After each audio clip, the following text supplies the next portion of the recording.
Hi, I'm Laura from YoungWritersWorkshops.com, and I want to talk about teaching map skills to children. The early foundation of understanding about maps is just beginning to talk about locations and that everything has a location.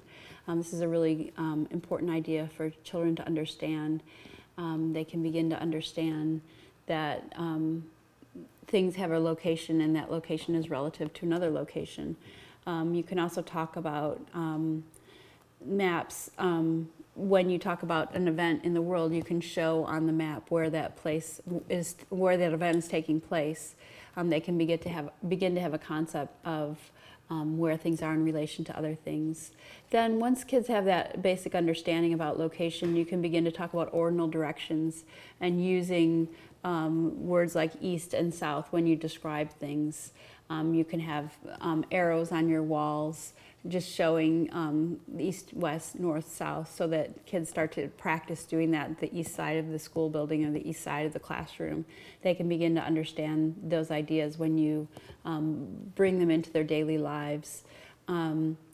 You also want to have them begin to make maps. They can make a map of their classroom or of their school, of their schoolyard. They can start to plot things out and see how to represent them on paper. That's a good way for them to begin to understand mapping.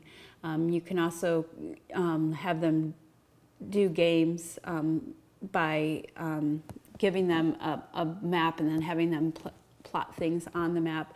They can also play games where they have to identify states or continents on a map. So they might have a blank map and they color in the states that they've visited.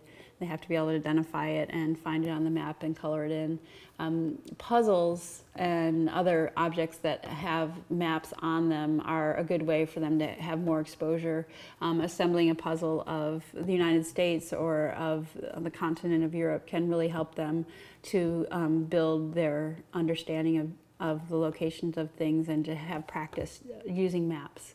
So those are some ideas about teaching kids map skills.